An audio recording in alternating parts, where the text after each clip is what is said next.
돈과 운을 부르는 5가지 인생 전략. 운의 원리. 막스 퀼터 지음, 홍보람 옮김. 프롬북스. 막스 퀼터. 영국에서 태어나 11살에 미국으로 이주했다. 1949년 프린스턴 대학교를 졸업하고 1950에서 51년 미군에 복무했으며 1951에서 55년 비즈니스 위크에서 이후 타임에서 편집자로 일했다. 13살 때부터 주식 투자를 시작한 그는 스위스 은행에 근무하면서 돈의 과학적 관리법과 투자 기술을 터득하기도 했다. 1998년까지 살아가는 내내 투자의 최전선에서 엄청난 자산을 형성했으며 월스트리트 저널을 비롯한 투자 관련 매스컴에 돈을 불리고 관리하는 방법에 관한 칼럼을 다수 기고했다. 1950년대 중반 벼랑간 벼락 같은 행운을 경험하고는 삶의 계획이 완전히 변한 후부터 운과 관련된 이야기나 이론을 수집하는 데 심취했다. 기사 작성을 위해 수천 명의 사람들을 인터뷰하면서 그들에게 운에 관해 질문하기도 했다. 이를테면 운을 경험한 순간이라든가 운에 관한 생각, 운을 통제하려 했던 시도에 관해 물었다. 특히 지나치게 운이 좋은 사람과 지나치게 운이 나쁜 사람들에게 특별히 더 관심을 가졌다. 그 결과 운을 부르는 특별한 삶의 방식이 있음을 알게 됐고 그 자세한 내용을 이 책에 담았다. 다수의 매체에 기고했으며 지은 책으로 돈의 원리 등 26권이 있다. 낯선 여정을 떠나며 이제부터 우리는 소수의 사람들만이 탐험했던 장소로 함께 여행을 떠날 것이다. 그곳은 바로 운의 세계다. 그곳은 지금까지 제대로 탐구된 적이 없다. 많은 사람들이 그곳을 탐험 불가능한 곳이라 생각했기 때문이다. 말하자면 이해할 수 없는 영역이라 믿었던 것이다. 이런 관점에서 볼 때 운이라는 단어는 우리 삶에 들이닥쳤다가도 멋대로 사라지는 통제되지 않았던 사건들과 통제할 수 없었던 사건들에 붙인 이름일 뿐이다. 많은 사람들이 바다에 거친 파도보다 운이라는 영역 속 사건들의 지도를 그리는 일이 더 불가능하다고 믿는다. 이를 간략히 체계화한다는 것은, 다시 말해 그 구조를 측정한다는 것은 실패할 게 뻔한 일처럼 보인다. 하지만 이 여정의 끝에 도달하기도 전에 당신은 생각했던 것만큼 운이라는 것이 그렇게 길들이기 어려운 것은 아니라는 사실을 발견하게 될 것이다. 물론 한계는 있지만 완벽히 현실적인 방식으로 자신의 운에 영향을 주는 것은 가능하다. 운은 이해될 수 있다. 운은 합리적인 방식으로 다뤄질 수 있다. 운을 다룰 수 있으려면, 그러니까 좋은 운이 올 확률은 높이고 나쁜 운이 올 확률은 줄이면서 자신의 내면과 주변에 몇 가지 변화를 이뤄내야 한다. 이런 변화들은 서로 맞물려 있기도 하고 서로 보완해 주기도 한다. 이런 변화들이 함께 모이면 내가 운 조절이라 부르는 것이 된다. 운 조절 이론은 계속해서 좋은 운을 경험하는 사람들과 반대로 계속 나쁜 운을 겪는 사람들을 관찰한 토대로 만들어진 것이다. 나는 이를 위해 20년 이상 수많은 사람들을 대상으로 관찰을 진행했다. 그 결과 운이 좋은 사람에게는 5가지 주요 특징이 있다는 사실을 알아냈다. 반면에 이 특징들은 운이 나쁜 사람들에게선 무의미할 정도로 미약하게 나타나거나 아예 찾아볼 수 없는 것들이었다. 우리는 이제 5가지 특징을 면밀히 살펴 그 구성 요소와 작용 방식이 무엇인지 확인해 볼 것이다. 5가지 특징을 간략히 소개하자면 다음과 같다. 1. 거미줄 구조. 운이 좋은 사람들은 거미줄 구조를 활용하여 행운이 흘러들어올 인간적 통로 역할을 할 수 있게 만든다. 2. 직감 능력. 운이 좋은 사람들은 의식적으로 알지 못할 수는 있어도 본능적으로는 보이는 것 이상을 인지하는 것이 가능하다는 것을 잘 안다. 3. 행운의 여신은 용감한 자를 돕는다 현상. 일반적으로 운이 좋은 사람의 삶은 일직선이 아니라 지그재그 형태를 띈다. 4. 톱니 효과. 운이 좋은 사람들은 불운이 더 악화되는 것을 막기 위해 무의식적으로 톱니 효과를 사용한다. 5. 비관주의의 역설. 웃으면 복이 온다라는 말은 오해의 소지가 매우 많은 표현이다. 객관적으로 운 좋은 삶을 살고 있다 여겨지는 사람들 대부분과는 어울리지 않는 말이기 때문이다. 운이 좋은 사람들은 냉철하고 암울한 비관주의를 생존에 필요한 기본 소양으로 여겨 함양하려 한다. 삶과 내면에 적용되는 이 5가지 태도 안에는 각각 그 내용을 보충하는 내용, 즉 부수적인 규칙들이 포함되어 있다. 나는 이 하위 규칙들을 처음 깨달았을 때 그중 상당수가 놀랍고도 황당하게 느껴졌는데 아마 이 책을 읽는 당신도 같은 경험을 할 것이다. 그 예를 몇 가지 소개하자면 오랫동안 갖고 있던 직업관이 사실은 불운의 씨앗이라는 것, 성급함이라는 한 단어를 무심코 그냥 사용하면 큰 손해를 입을 수 있다는 것, 소중히 생각하는 미신이 무해할 뿐만 아니라 실질적으로 유용할 수도 있다는 것 등이 있는데 여기에는 의아해야 할 만한 사실이 많다. 때가 되면 우리는 그곳에 도착하게 될 것이다. 이제 우리는 떠날 준비가 됐다. 회의적인 태도와 경청하는 마음으로 정신은 날카롭게 유지하고 눈은 크게 뜬 채 이 여정을 함께 해주길 바란다. 행운이 함께 하길. 축복받은 사람들과 저주받은 사람들. 어떤 사람은 다른 사람보다 운이 더 좋다. 이 말에 반대할 사람은 별로 없을 것이다. 하지만 이런 말은 식전에 먹는 묽은 수프 같은 것이다. 그것만으로 충분하지 않다는 뜻이다. 여기엔 좀 더 설명이 뒤따라줘야 한다. 이 지점에서 운에 관한 논쟁이 시작된다. 왜 어떤 사람은 다른 사람보다 운이 더 좋을까? 이는 거대한 문제다. 사람들이 자기 자신이나 자신의 삶, 자신의 운명에 대해 기본적으로 어떤 신념을 가지고 있는지 세세히 살펴봐야 하기 때문이다. 이 문제에 있어 의견 일치란 없다. 있었던 적도 없고 아마 앞으로도 없을 것이다. 어떤 사람은 행운과 불운의 원인이 무엇인지 자신이 알고 있다고 생각한다. 또 어떤 사람은 원인이라는 게 있을 수는 있어도 그걸 밝혀내는 것은 불가능하다고 생각한다. 반면 원인이라는 게 전혀 존재하지 않는다고 생각하는 사람도 있다. 이런 식으로 운에 관한 논쟁은 시작된다. 에릭 킹은 미용사다. 우연한 행운으로 인생이 송두리째 바뀐 이후로 그는 최근 몇 달 동안 운이라는 것에 대해 생각을 했다. 운에 대한 그의 철학이 너무 궁금했기에 나는 그를 찾아 뉴저지에 있는 노스 알링턴으로 갔다. 주소를 알고는 있었지만 그것만으로 찾기가 쉽지 않았다. 주소가 가리키는 곳은 오래되어 쇠락한 길가의 한 건물이었다. 엘리베이터가 없는 이 건물 저층에는 상가가 들어서 있고 그 위로는 가정집이 있었다. 약국 옆을 보니 별다른 표시가 없는 어두운 출입구가 보였다. 에릭 닉의 집 같았다. 복도에 찌그러진 철제 우편함이 있었는데 이름이 쓰여 있진 않았다. 삐그덕거리는 계단을 오르자 이번에는 아무 표시가 달리지 않은 문이 나왔다. 제대로 찾아왔길 바라며 나는 문을 두드렸다. 릭이 나에게 안으로 들어오라고 했다. 그는 키가 크고 호리호리한 26세의 잘생긴 청년이었다.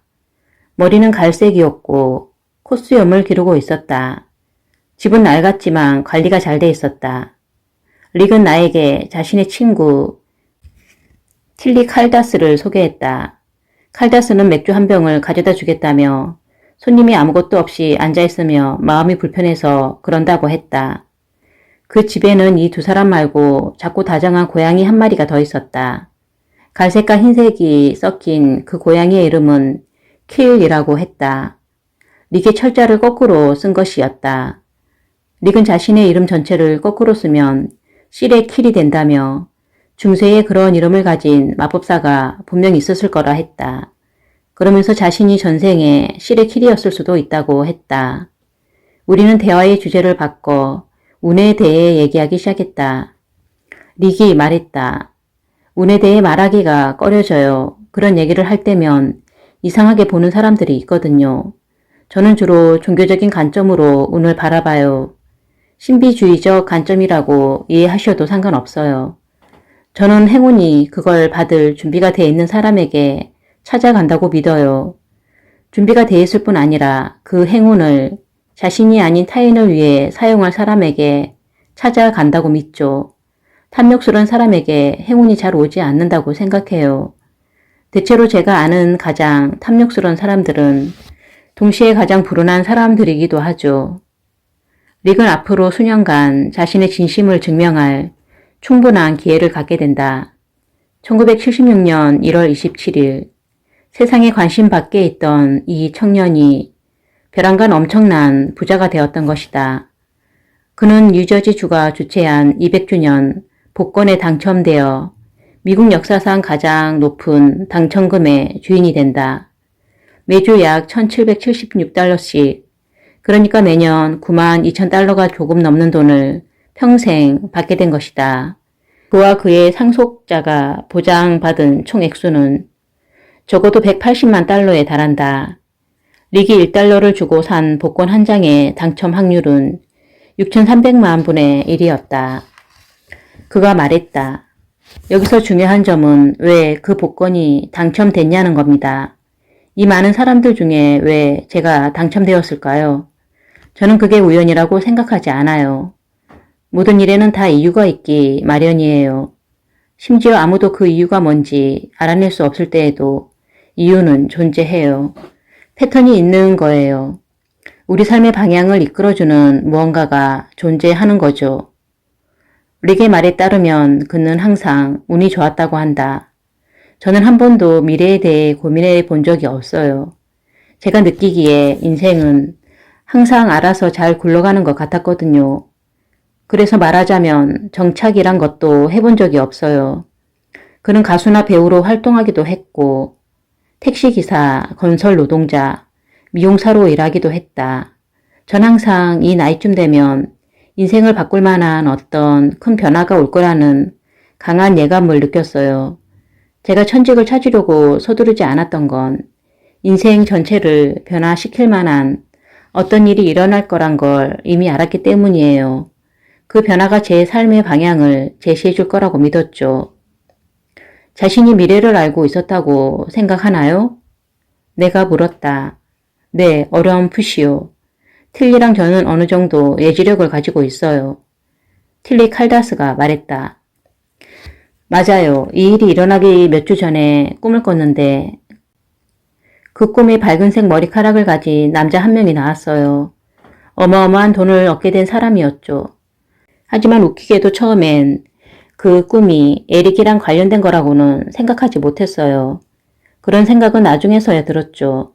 추첨 직전에 갑자기 에릭이 당첨될 거라는 확신이 생겼어요. 그러자 릭이 말했다. 저도 막판에 확신이 들었어요.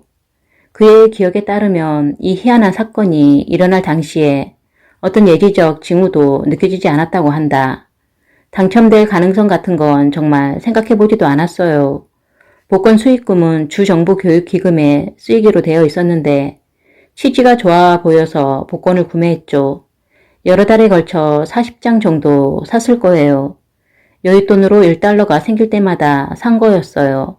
복권 추첨은 45명의 결승 진출자를 뽑은 다음 그 중에 최종 당첨자를 선정하는 방식이었어요. 어느 날 신문을 읽다가 결승 진출자 발표가 다음날 있을 거라는 기사를 보고는 친구에게 내 이름이 결승 진출자 명단에 오를 거야 라고 말한 적이 있어요. 우스갯소리로 한 말이었지만 우스갯소리가 아니었죠. 이렇게 표현해도 되는지 잘 모르겠지만요. 저는 제가 진짜 결승에 오를 거라고 생각했었거든요. 그 후에 이제는 다 아는 사실이 됐지만 진짜 제가 결승에 오르게 됐죠. 여기서부터는 숫자 10에 관한 이야기가 시작된다. 릭은 10을 행운의 숫자로 여겼다. 저는 10월 10일 10시에 태어났어요. 제가 겪은 좋은 일들은 대체로 10과 관련이 있죠. 예를 들자면 딜리를 만난 날도 10일이었어요. 최종 복권 추첨이 있던 날의 날짜도 이런 행운의 징조 중 하나였다. 그날은 1월 27일이었는데 이 세 개의 숫자를 모두 더하면 10이 되기 때문이다.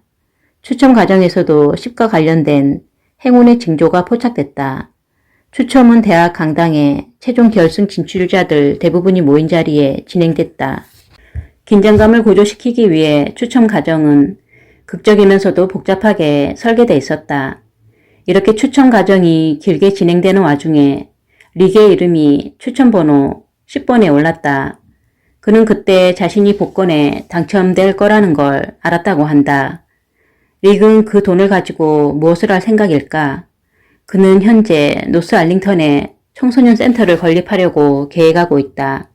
어려움에 처한 아이들을 도와주고 싶어요. 제가 받은 행운이 또 다른 행운이 되어 생면부지의 아이들에게 전달될 거예요. 릭은 앞으로도 자신의 운이 좋을 거라고 생각할까? 지금까지는 운이 좋은 듯 보인다. 복권 추첨이 있은 후 얼마 지나지 않아 릭은 칼다스와 함께 아카풀코로 갔는데 호텔에 준비된 객실의 방 번호가 1010이었다. 그가 요청했을 법한 번호인데 사실 전혀 모르고 배정받은 객실이었다.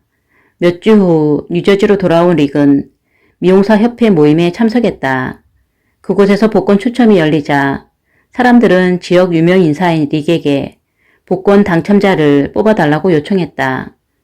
그렇게 릭은 자기 머리 위에 들린 단지에서 이름을 하나 뽑았고 뽑은 이름은 다름 아닌 그 자신의 이름이었다. 운명과 신. 어떤 사람들은 신이 존재한다고 믿고 어떤 사람들은 존재하지 않는다고 믿는가 하면 신이 존재하는지 알 수 없다고 말하는 사람도 있다. 신이 존재한다고 믿는 사람들 사이에서는 신의 본질이 무엇이고 신이 지상에 사는 필멸의 존재인 우리와 어떤 관계를 갖는지를 설명하는 수백, 어쩌면 수천 개의 이론이 존재한다. 하지만 운에 관해서라면 신의 존재를 믿는 사람들은 두 개의 큰 그룹으로 나뉜다 할 수 있다. 그중 한 그룹은 신이 우리를 창조하고 우리의 행복에 전반적인 관심을 가지고 있기는 하지만 구체적으로 개개인의 삶을 통제하려 하진 않는다고 믿는다. 신이 인류 전체를 아끼지만 특별히 나나 당신의 삶이 어떻게 흘러갈지에 대해 걱정하지 않는다는 것이다. 이 이론은 우리가 홀로 분투하고 자신의 운을 스스로 찾아내며 천상의 도움이나 방해 없이 어둑한 운명의 길을 개척해 가기 위해 이 세상에 태어났다고 말한다. 나머지 한 그룹은 어쩌면 앞의 그룹보다 더 많은 사람들이 이 그룹에 속할 텐데 신이 인간 한 명 한 명의 삶에 직접 관여한다고 믿는다. 신은 목적을 가지고 우리 인간을 지상에 보냈으며 모든 사람의 인생을 그 목적이 완수되는 방향으로 세심히 이끈다는 것이다. 이 이론은 우리가 태어나기 전부터 신은 이미 우리가 어떤 인생을 살길 원하는지 알고 있으며 우리의 정해진 운명도 알고 있다고 주장한다. 그 이후로 우리에게 일어나는 모든 일은 신이 마련한 계획의 일부다. 다시 말해 운은 신의 뜻이라는 힘, 의도, 자유로움에 의해 좌우된다는 것이다. 이 두 번째 관점이 모든 운에 관한 이론 중 가장 널리 받아들여지는 이론이 아닐까 싶다. 여기서 내가 이 이론을 분석하려 한다면 그건 주제넘은 시도이자 불필요한 내용이 될 것이다. 신과 인간의 운명에 관해 쓰인 책이 이미 100만 권은 될 테니 말이다. 그런 책들 중 가장 탁월한 것이 성경이다. 성경은 길게 말하지 않는다. 운은 신의 뜻이다. 그러나 이 문장은 성경의 여러 본질적 의미 중에 하나다. 즉, 신의 존재를 믿는 이들에게 생긴 모든 일은 그것이 좋은 일이든 나쁜 일이든 자유롭고 전능한 신에 의해서만 가능하다는 것이다. 많은 사람들이 시도한 바 있지만 성경의 내용은 성경이 아닌 다른 곳에서는 그 의미가 잘 전달되지 않는다. 나는 여기서 그런 시도를 할 생각이 없다. 이제 운이 신의 뜻이라 믿는 한 비범한 여성과의 대화를 소개해 볼까 한다. 이 책에 소개된 다른 이야기들과 마찬가지로 이 여성의 이야기 또한 정보 전달의 목적을 위한 것일 뿐 어떤 견해를 지지하기 위한 건 아니다. 만약 당신이 운에 대해 다른 이론을 지지한다면 이 이야기가 당신의 생각을 변화시킬 가능성은 없을 것이다. 이 이야기는 왜 어떤 사람들은 보이지 않는 영적 존재가 자신들의 운명의 모든 세세한 면을 통제하고 있다는 믿음을 합리적이라고 생각하는지를 설명해 줄 것이다. 이 이야기를 시작하기에 앞서 표현 방식에 대해 말해두고 싶은 것이 있다. 여기서 말하는 보이지 않는 영적 존재는 사람들 사이에서 여러 이름으로 통용된다. 나는 이 영적 존재를 기독교와 유대교 용어인 신으로 부를 것이다. 여러 목적에 부합하는 의미를 표현하면서도 부르기 쉬운 짧은 단어이기 때문이다. 나는 또한 전통적인 방식에 따라 그라는 단어를 사용할 것인데 이는 문체상의 편리함 때문이지 성차별적인 발언을 하거나 여타 종교가 믿는 신의 존재 가능성을 부인하려는 것이 아니다. 또한 부자연스러운 대명사 사용을 피하기 위해 그라는 단어를 대문자로 쓰는 지나치게 경건한 문체는 사용하지 않을 것이다. 만약 신이 있고 그 신이 이 책을 읽는다면 그리고 신을 숭배하는 사람들이 말하듯 신이 정말 자유로운 존재라면 바라건대 이런 문체를 기분 나빠하기보다 기쁘게 받아들일 가능성이 더 클 것이다. 아이린 캠프는 작가다. 아마도 그는 조지 없는 삶이라는 재밌고도 따뜻한 책으로 가장 많이 알려졌을 것이다. 이 책을 바탕으로 TV쇼 루실볼이 만들어지기도 했다. 캠프는 이 책 말고도 여러 책을 썼는데 모두 풍자적인 유머가 특징인 작품들로 혼란스럽고 늘 호의적이지만은 않은 세상에 자신의 입장을 고수하려 노력하는 교회 지역 중산층 여성인 자신의 경험을 바탕으로 쓴 것이다. 캠프는 충성도 높은 독자 팬을 거느리고 있으며 책과 TV쇼를 통해 꽤 많은 부를 모았다. 그는 자신의 유명세와 부에 대해 많은 생각을 해왔는데 그것들이 중요한 시기에 예상치 못하게 갑자기 찾아온 것들이기 때문이다. 부와 명성을 얻기 전에 캠프는 빠져나갈 수 없을 만큼 어두운 절망에 빠져 있었다. 캠프는 말했다. 만약 1960년에 누군가가 찾아와 제가 앞으로 책을 쓰게 될 거라고 예언했다면 저는 말도 안 된다고 대답했을 거예요. 책을 쓴다는 생각을 해본 적이 없었거든요. 만약 그 사람이 내가 성공적인 작가가 될 거라고 말했다면 전 큰 소리로 웃었을 거예요. 그때 저는 이혼 후 무일푼으로 아이를 키우느라 애쓰고 있었어요. 완전히 비참한 상태였죠. 그런데 그때 행운이 찾아왔다. 엄청난 행운들이. 그 모든 일련의 행운들이 갑자기 캠프의 인생에 들이닥쳤다. 그 모든 상황이 잠잠해지고 보니 캠프의 인생 전체는 완전히 변해 있었다. 행운이라고? 캠프는 그 모든 것이 처음부터 신에 의해 계획했던 것이라 믿는다. 저는 사람들을 웃게 만들기 위해 이 세상에 보내졌어요. 캠프는 완전히 확신에 찬 목소리로 말했다. 저에게 일어난 모든 일은, 그러니까 가난과 고통까지도 모든 이 일이 일어나기 위해 계획됐던 거예요. 지금의 나는 신이 계획하신 모습이에요. 다른 식으로 설명하는 건 불가능할 것 같아요. 제 인생에 이런 커다란 변화가 일어나기 위해서는 수백 개의 개별적인 사건들이 적절한 사람에게 적절한 방식으로 적절한 시기에 일어나야 했어요. 이 모든 사건들이 퍼즐 조각처럼 딱 맞아 떨어져야 했던 거예요. 만약 한 조각이라도 빠져 있었더라면 모든 게 무너졌을지도 몰라요. 변화의 과정은 멈추고 지금 저는 1960년에 느꼈던 절망에서 빠져나오지 못한 상태로 남아있을 거예요. 저는 저보다 더 높은 존재의 힘이 이 모든 것을 계획했다고 믿을 수밖에 없어요. 50대 중반의 캠프는 매우 품위 있고 재치가 뛰어난 사람이다. 만약 정말 신이 캠프를 이곳에 보낸 이유가 사람들을 웃게 하기 위해서라면 캠프는 신의 뜻을 잘 받들고 있는 것이다. 그는 자신이 살고 있는 코네티컷 리지필드 근처에서 열리는 라이온스 클럽 모임, 이민스 클럽 점심 식사, 로터리 클럽 만찬에서 가장 사랑받는 연사 중 한 명이다. 리지필드 외에도 전국을 돌며 다른 여러 그룹 앞에 자신의 이야기를 들려주는데 이 이야기를 듣는 청중들은 대체로 항상 웃으며 돌아간다. 캠프는 그런 재능이 어렸을 땐 없었다고 했다. 그는 자신을 작가로 만들기 위해 높은 곳의 계획자가 자신 안에 사람들을 웃게 만드는 능력, 그러니까 캠프 특유의 천연덕스럽게 자신을 농담거리로 삼는 재치가 생겨나게 했고 그것이 크게 자라나게 했다고 믿는다. 작가가 됐을 때 필요한 두 가지 요소, 즉 책의 소재가 되는 경험의 원천과 여러 사건들을 겪으며 형성된 성격을 갖추기 위해 자신의 인생이 처음부터 계획됐다고 생각한 것이다. 캠프는 브루클린에서 태어났고 비교적 사건 사고 없이 행복한 어린 시절을 보냈다. 위스콘신 대학에 진학해서는 저널리즘을 공부했는데 당시 캠프는 특별한 이유 없이 그 대학을 선택했다고 생각했다. 하지만 지금은 하늘에 계신 분이 신중하게 이끌어주신 선택이었다고 믿는다. 위스콘신에서 캠프는 미래의 남편이 될 젊은 청년을 만났다.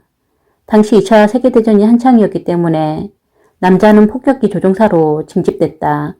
그가 돌아오길 기다리는 동안 캠프는 잠시 신문사에서 일했지만 마음에 들지 않아 그만두었다. 남자는 군에서 돌아온 후 잠시 멈췄던 일러스트 일을 다시 시작했다. 이들은 결혼하여 롱아일랜드 레비타운에 집을 하나 샀고 딸 하나를 낳았다.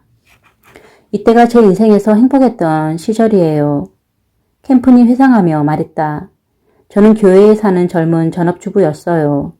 이 시절에는 젊은 엄마가 전업주부로 지내도 변명해야만 할 것 같은 죄책감 없이 만족하며 지낼 수 있었어요.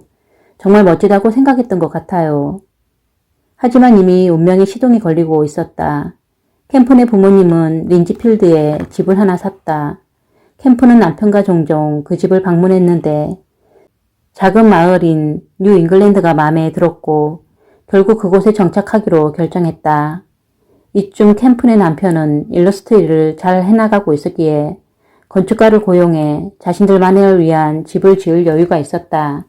이쯤 캠프의 남편은 일러스트 일을 잘 해나가고 있었기에 건축가를 고용해 자신들만을 위한 집을 지을 여유가 있었다.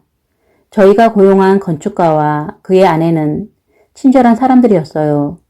일 이야기가 끝나면 우리 넷은 밤에 함께 외출해 사교적인 시간을 보내곤 했어요. 얼마 후 건축가의 아내와 제 남편은 일과 상관없는 것에 대해 많은 대화를 나눌 정도로 친해졌고 둘은 함께 도망쳤죠. 캠픈과 남편은 2년간 별거 후 이혼했다. 린지필드의 집은 캠픈이 가졌다. 캠프는 자신과 딸의 생계를 꾸려나가기 위해 아버지가 운영하는 뉴욕의 꽃집에서 일했다. 하지만 그것만으로는 지출을 감당할 수 없었다. 집을 유지하기 위해서이기도 했지만 외로움을 느끼기도 했기에 그는 친구를 집에 들여 함께 살았다. 그 친구도 남편과 이혼한 후 린지필드에서 어린 아들과 함께 사는 여자였다. 이 시기가 캠프의 인생에서 가장 힘든 때였다. 딸이 아니었다면 살아야 할 이유가 전혀 없었죠. 만약 딸이 없었더라면. 글쎄요, 어쨌든 1950년대 말 그렇게 어려웠던 때가 제가 교회 나가기 시작한 시기예요. 그전에는 종교를 진지하게 생각해 본 적이 없었지만 그때는 어떤 식으로든 위안이 필요했어요. 저는 상황을 나아지게 해달라고 기도하지 않았어요. 회의적인 생각이 너무 강해서 그런 걸 바랄 수도 없었죠. 제 기도는 이랬어요. 인생이 끝장났다는 거 잘 알고 있습니다. 동화 같은 놀라운 일이 일어나게 해달라고 부탁드리는 게 아니에요. 그저 지금보다 더 나빠지지만 않게 해주세요. 제발. 당시 캠프는 이미 멀리서 운명이라는 기관차가 자신을 향해 천천히 방향을 돌리고 있다는 것을 모르고 있었다. 대륙 건너편 캘리포니아에서는 루실 볼이 종종 폭력적으로 변하던 남편이자 비즈니스 파트너였던 대시 아나즈와의 결별을 겪고 있었다. 캠프는 잡지에서인지 신문에서인지 그와 관련된 기사를 읽었던 일을 기억해냈다. 그는 구릿빛 머리카락을 가진 배우 루실 볼에 대해 잠시 동정심이 느꼈으나 당연하게도 그 후로는 루실볼의 이야기는 까맣게 잊으며 지냈다. 언젠가 캠프는 주간지 리지필드 프레스의 편집자이자 발행인인 칼 내시를 우연히 만나게 됐다. 내시는 자신의 신문에 유머가 없어서 걱정이라는 말을 했다. 캠프는 결혼 전에 잠시 기자 생활을 했던 이후로는 글을 써본 적이 없었고 내시를 우연히 만나기 전까지는 중단된 경력을 이어나가야겠다는 생각도 해본 적이 없었다. 지금의 캠프는 신이 일부러 자신과 내시를 만나게 한 거라고 믿는다. 그날 저녁 집에 돌아간 캠프는 내시가 했던 말을 다시 한번 떠올렸다. 그리고는 며칠 뒤에 내시를 찾아가 지역 주민과 사건에 관한 유머 칼럼을 매주 쓰고 싶다고 제안했다. 내시는 그가 써온 샘플을 몇 개 읽어보고는 마음에 든다면서 매주 $5를 주겠다고 했다. 큰 돈은 아니었어요. 캠프니 말했다. 하지만 제 경제 상황을 고려해 본다면 뭐든 마다할 입장이 아니었죠. 캠프의 글은 목요 칼럼이라는 제목을 달고 몇 달간 신문에 실렸다. 하지만 그 후 내시는 특정 지역 명사로부터 항의를 받기 시작했다. 칼럼의 조롱거리가 된 것을 불쾌하게 생각한 사람이었다. 그렇게 목요 칼럼은 더 이상 신문에 실리지 못하게 됐다. 그 다음으로 준비된 신의 신비한 개입은 어느 하루 동안 지역 도서관에서 2번 일어났다. 캠프는 책을 반납하기 위해 도서관에 가고 있었다. 그리고 그 길에 한 예술가 지인을 만났다. 그 지인은 목요 칼럼이 훌륭했는데 더 이상 볼 수 없어 안타깝다고 말하면서 그 칼럼 내용을 모아 책으로 만들어 보라고 제안했다. 캠프는 고맙다고 대답은 했지만 그 조언에 특별한 의미가 있다고 생각하진 않았다. 캠프는 도서관에 도착해 책을 반납했다. 어떤 여성 작가가 쓴 그 책은 유머러스하다는 평을 받은 책이었지만 캠프는 그렇게 재밌지 않았다. 그리고 이런 생각을 사서에게 말하며 이렇게 덧붙였다. 제가 써도 이것보단 재밌을걸요? 그날 사서는 무척 예민한 상태였던 것 같다. 사서들은 캠프니 한 말과 같은 얘기를 자주 듣는데 그럴 때면 이들은 되게 예의 바르게 고개를 끄덕이고는 개인적 견해는 마음속에 담아둔다. 하지만 이 사서는 마음속의 말을 털어놓을 필요를 느꼈다. 그래서 캠프에게 말만 하지 말고 써보라고 쏘아붙이듯 제안했다. 책을 쓴다는 게 말이야 쉽죠. 사람들은 여기 와서 매주 그런 말을 해요. 한 번이라도, 단 한 번만이라도 말로만 그치지 않고 진짜 책을 쓰는 사람을 만나봤으면 좋겠네요. 캠프는 예술가인 지인에게 격려의 말을 듣고 몇 분 후에는 사서에게 따끔한 충고를 들었다. 이 두 사건의 조합은 엄청났다. 캠프의 내면에서 톱니바퀴들이 맞물리며 돌아가기 시작했다. 그날 저녁 그는 두 이혼녀가 두 아이를 데리고 한 집에 사는 경험을 책으로 쓰기 시작했다. 대략 그 다음 해까지 여가 시간을 이용하여 작업을 이어갔는데 그에게는 빨리 끝내야겠다는 생각이나 그 책으로 무엇을 하겠다는 계획도 없었다. 저는 제가 그걸 왜 쓰고 있는지도 몰랐어요. 캠프니 말했다. 거의 취미나 다름없었어요. 힘든 일을 잊게 해주는 것이었죠. 분명 그 책을 출판하고 싶다는 꿈을 꿨던 것 같아요. 하지만 그런 일이 진짜 일어날 거라고 진지하게 믿진 않았어요. 바로 다음 페이지만 생각하며 계속 글을 썼어요. 이상한 충동을 느꼈어요. 그때는 그걸 어떻게 설명해야 할지 몰랐는데 지금은 알 것 같아요. 그 충동은 저를 넘어서는 어딘가에부터 비롯된 것이었어요. 정해진 계획의 일부였던 거죠. 세심히 구성된 이 계획의 다음 단계는 뉴욕에서의 우연한 만남이었던 듯하다. 집으로 가는 열차를 타러 가는 중에 몇 년간 못 봤던 옛 친구와 우연히 마주쳤어요. TV 작가인 친구였죠. 만약 그 친구를 못 만났다면 모든 게 다 헛수고로 돌아갔을 거예요. 그 만남은 퍼즐의 핵심 조각이었어요. 친구가 저에게 술을 한 잔 샀고 저는 그에게 요즘 뭐하고 지내는지 얘기하다가 마지막엔 미완성 책 한 부를 건네줬죠. 그리고 그는 그 책을 한 TV 대본 편집자에게 보여줬어요. 그쪽에서는 책을 좀 더 다듬어야 할 필요가 있다고 생각했기에 개선점 몇 가지를 얘기해줬어요. 특히 구조적인 측면에서의 조언이었죠. 그 후 몇 달 동안 저는 책을 여기저기 손보며 글을 재배치했어요. 신의 계획대로 일이 계속 진행되려면 계획의 다음 단계로 넘어갈 때 책 내용을 재배치하여 개선시키는 과정이 꼭 필요했다. 이 단계는 배우 시릴 리차드가 리지필드로 이사 오며 시작됐다. 처음엔 캠픈의 어머니가, 그 다음엔 캠픈이 그와 안면을 텄다. 그리고 리차드의 집에서 열릴 주말 파티에서 캠픈은 할리우드 작가 한 명을 만나게 된다. 그 작가에게 이렇게 말했어요. 작업하고 있는 게 하나 있는데 책이라고 할 수 있죠. 만약 제가 책을 쓸 거라고 말했다면 그 사람은 별로 관심 보이지 않았을 거예요. 하지만 저에게는 보여줄 원고가 실제로 있었기 때문에 그는 예의 바르게도 읽어보고 싶다고 했죠. 그 사람은 원고를 마음에 들어 했다.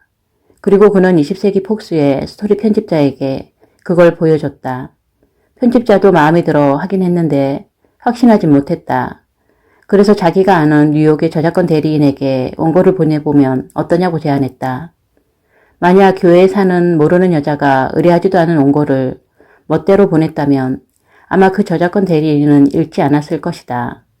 하지만 그 원고는 유명 에디터가 추천한 것이었기에 저작권 대리인은 그걸 읽었고 가능성이 있다고 판단하여 한 출판사에 원고를 보냈다. 출판사는 원고를 마음에 들어 했고 성금 $1,000와 표준 인쇄 계약을 제안했다. 정말 벅찬 기분이었어요. 캠픈이 말했다.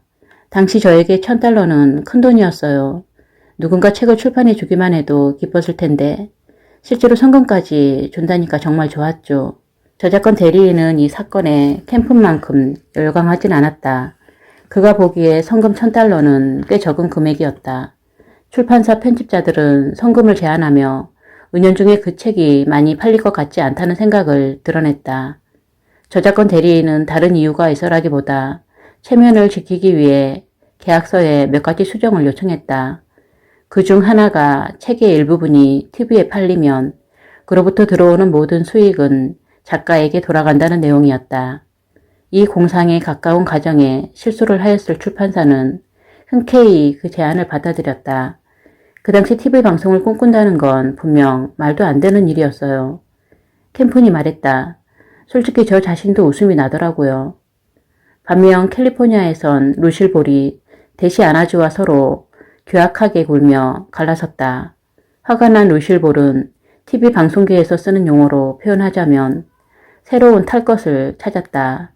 루실 볼과 그의 친구인 비비안 벤스는 남자 배역의 비중이 적은 시트콤을 원했으나 거의 3년 동안 그런 작품을 찾아 헤매다 보니 점점 자포자기 상태가 되어가고 있었다. 그러던 어느 날 루실 볼의 대리인이 캠픈의 책을 발견했다.